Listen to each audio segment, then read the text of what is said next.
These are the words Moses spoke to all Israel in the wilderness, east of the Jordan, in the Arabah opposite Suf, between Paran and Tophel, Laban, Hazeroth, and Dizahab. It is 11 days' journey from Horeb by way of Mount Seir to Kadesh Barnea. In the 40th year, on the first day of the 11th month, Moses spoke to the Israelites according to all that the Lord had commanded him concerning them. This took place after Israel had defeated Sihon, king of the Amorites, who reigned in Heshbon, and Og, king of Bashan, who reigned in Ashtaroth and Edrei. Across the Jordan, in the land of Moab, Moses began to explain this law.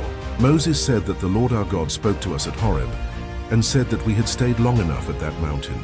The Lord commanded us to break camp and advance into the hill country of the Amorites, and to all the neighboring regions, the Arabah, the hill country, the western foothills, the Negev, and along the coast, to the land of the Canaanites, and to Lebanon, as far as the great river, the Euphrates. The Lord set the land before Israel, and told them to go in and take possession of it, the land he swore to give to their fathers, to Abraham, Isaac, and Jacob, and to their descendants after them. Moses reminded the people that at that time he said he could not carry the burden of the people alone, for the Lord had increased them greatly. He asked how he could bear their problems, burdens, and disputes by himself. So he instructed the tribes to choose wise, understanding, and respected men, and he would appoint them as leaders. They chose leaders of thousands, hundreds, fifties, and tens, and officers for the tribes.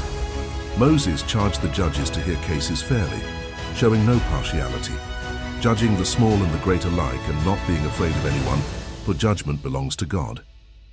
Israel then set out from Horeb, and traveled through that vast and dreadful wilderness as the Lord commanded, until they reached Kadesh Barnea.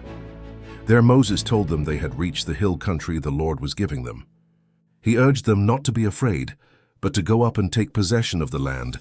The people asked to send men ahead to explore the land and bring back a report. Moses approved the plan and selected 12 men, one from each tribe. They went up into the hill country, came to the valley of Eshcol, and explored it. They brought back fruit from the land and reported that it was good land the Lord was giving them. But the people were unwilling to go up. They rebelled against the command of the Lord and complained in their tents, saying the Lord hated them and had brought them out of Egypt to be destroyed by the Amorites. And they spoke of the people being stronger and taller, of cities large and fortified to the sky, and of the sons of the Anakites seen there. Moses reminded them that he told them not to be terrified, for the Lord their God would go before them and fight for them, just as he did in Egypt and in the wilderness, carrying them as a father carries his son. Yet they did not trust the Lord their God. Because of their unbelief, the Lord became angry and swore that none of that generation would see the good land, except Caleb son of Jephunneh, who followed the Lord wholeheartedly. The Lord also promised that Joshua son of Nun would enter the land and lead the people in. Moses told them that because of the people's actions, even he would not enter the land. The Lord then commanded Israel to turn back and journey into the wilderness toward the Red Sea. The people realized their error and said they would go up and fight, but the Lord warned them not to go, for he would not be with them. They went up anyway toward the hill country, and the Amorites who lived there came out and drove them back, chasing them as far as Hormah. They returned and wept before the Lord, but the Lord did not listen, so Israel stayed at Kadesh for a long time. Deuteronomy 1 is a call to remember. Moses retells the journey to show a new generation how unbelief delayed what obedience could have received. The land was given, the way was open, but fear closed the door.